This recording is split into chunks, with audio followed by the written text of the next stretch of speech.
Bonjour, bienvenue dans la série sur la décohérence quantique. Alors continuons sur le programme de décohérence. Alors, l'aspect probablement le plus surprenant de la décohérence, c'est l'efficacité des interactions entre système et environnement.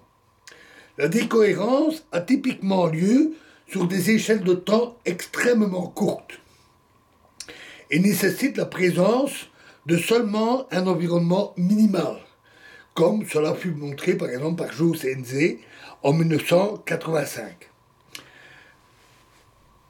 À cause du très grand nombre de degrés de liberté de l'environnement, il est habituellement très difficile ou même impossible de démêler l'intrication entre système et environnement.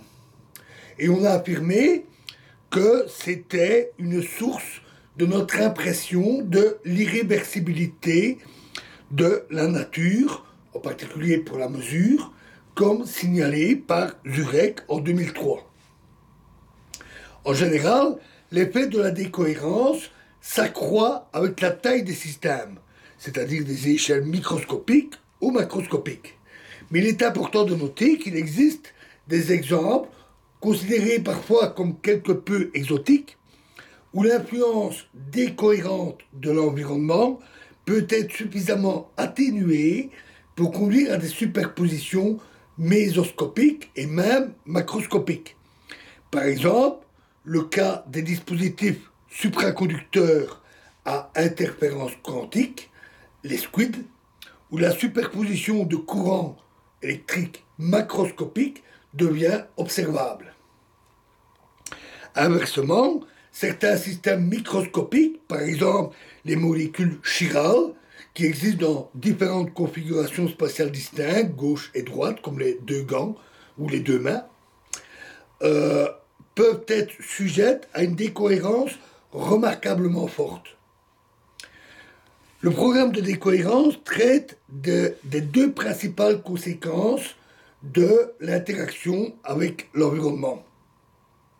Premièrement, la décohérence induite par l'environnement, c'est-à-dire la suppression locale sur le système rapide des interférences entre les différents états du système. Cependant, puisque l'évolution unitaire dans le temps est employée, une phase globale de cohérence n'est pas vraiment détruite. Elle devient absente de la matrice de densité locale qui décrit le système seul, mais reste entièrement présente dans la composition totale système-environnement. Le caractère décohéré n'est donc qu'apparent et présent sur le système considéré isolément. Notons que la persistance de la cohérence dans l'état total est importante pour assurer la possibilité de décrire des cas particuliers où des superpositions microscopiques ou macroscopiques ont été expérimentalement réalisées. Deuxièmement, la supersélection induite par l'environnement. La sélection des ensembles privilégiés, souvent appelés pointeurs d'état ou état-pointeurs, qui sont robustes dans le sens de corrélation maintenue dans le temps, et ce, en dépit de leur immersion dans l'environnement. Les états sont déterminés par la forme de l'interaction entre le système et son environnement. Et il a été suggéré, avec raison, qu'ils correspondent aux états classiques de notre expérience au quotidien. Alors finalement, insistons sur le fait que la décohérence vient d'une application directe du formalisme de la mécanique quantique à une description de l'interaction des systèmes physiques avec leur environnement. En elle-même, la décohérence n'est donc ni une interprétation, ni une modification de la mécanique quantique.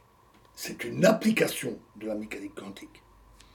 Donc, les implications de la décohérence doivent être interprétées comme on doit le faire de la mécanique quantique, dans le contexte des interprétations de la mécanique quantique.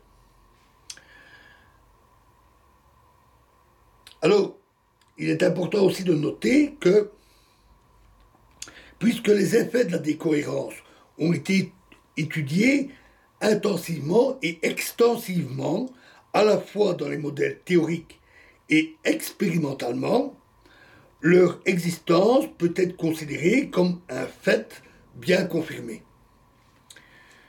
Voilà donc pour le programme de décohérence, et dans la prochaine vidéo, nous continuerons à présenter ce programme en parlant de la résolution en sous-système. Je vous remercie.